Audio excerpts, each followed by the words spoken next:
Randy, I just don't really know whether it was alcohol, drugs, or a little bit of both, or what it was, or he was just goofy. But he was goofy. So the thing with me and him was, oh God, I had come out of the gym. Now this is the day or a week before, and he was walking to his car and I was walking to my car, and he was by himself. So I said, Randy, how you doing? You know, did you just bump into another one of the boys? It was just like, hey man, how you doing? So he said, you really don't give a fuck. I said, well, seeing you put it that way, you're absolutely right, I don't. So I just got in the car and left. So the next time, we're the same gym, I'm walking out to my car, and I see George Weingroff and Pez Watley. And they're standing, walking up there, and I'm walking to my car, and they just come walking down there. So I stand talking to them, leaning against my car, just like this. So I'm leaning against my car, looking at both of them. And then right out of the nowhere, bam! I said, what the hell? Randy run by and sucker punched me, hit me in the eye, kind of busted this eye up here a little bit. But anyway, dude said, you son of a bitch. So we get rolling around like two old women on the ground, and that gets stopped.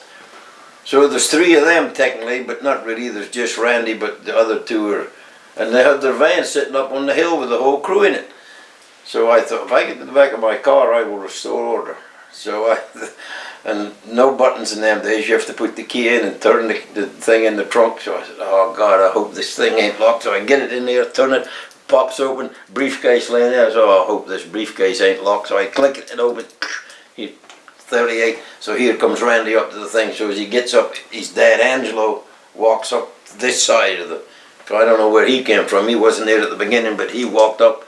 So as he gets to about a foot from me, I cocked the gun and put it to his head, and I said, your son, tell him to leave or I will shoot you right where you stand. So Randy says, oh, you're crazy, you son of a bitch. And he's cussing and swearing and da. I said, maybe, but I'm not putting this pistol away till you all leave. So Randy and Angelo just take off. Pistol pads and them and just go. The van's up on the hill. So I thought, well, I go to the gym, work out, get in my car, drive home, and there's a cop leaving my door.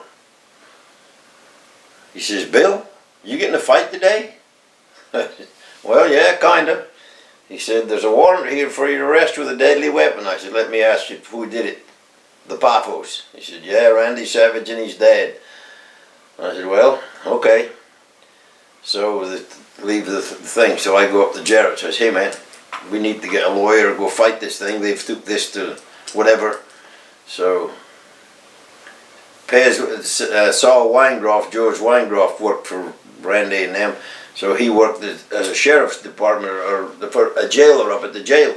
So the day we go to court, I'm sitting in the court here with my lawyer, and Angelo comes up to me and he says, we need to go Broadway in this. I said, I ain't going Broadway in this. I'll win this. I said, well, maybe you won't. I said, no, there's no maybe, Stu. He sucker punched me. I never laid a hand on him. I said, I was defending myself with that pistol. There was 3 of y'all, 4 of y'all with you, and me. So look, you know, look a little I am compared to all you, you know, just. Yeah. So he said, well, we'll see. So the jailer guy, Saul Weingroff, comes up. He says, Bill, we could get this all thrown out and nobody will have to do nothing, I said, oh, Saul, you know how they are. And he said, well, I know. I said, I've known the Poffos a long time, and I've known Angelo, I mean, Randy and things growing up. I said, well, that was them, but now they're grown men, and Randy's goofy.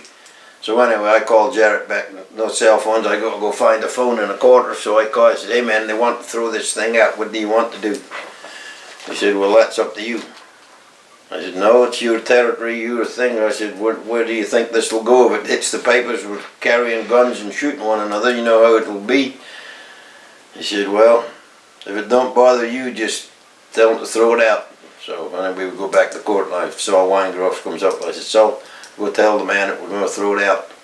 He said, well, okay. So they call us up to the, Bill Dundee approached the bench. Randy Poffo approached the bench. We walk up with the lawyer, standing between it. So the guy says to me, Bill Dundee, you want to drop the charges against Randy Poffo? I said, yes, sir. Bam. Randy Poffo, you dropped the charge against Bill Dundee? He said, yes, sir. Bam. Thrown out. You can both leave. So that was all that came to. But they were the ones that started the fight and then went and had me arrested with a gun. And now, throughout the years, that whole story has changed. You were pistol whipped or something. Yeah, Randy told everybody that on that thing there. Yeah. I went and saw him about that too. And yeah, he said he took it off me and pistol whipped me with the thing. Yeah, right. The fucker run away. He was a mile away. And there was some other issues. Wasn't there some issue with Randy in a restaurant or something at one point? Yeah, that was the same. That was the same week they arrested him for that. He was goofy. Yeah. He pulled a knife or something like that. Yeah, the guy did something. Yeah, he was goofy. And from what the rumors are, he was doing all sorts of stuff, I guess. Yeah. That may have played a role in his early death. Probably.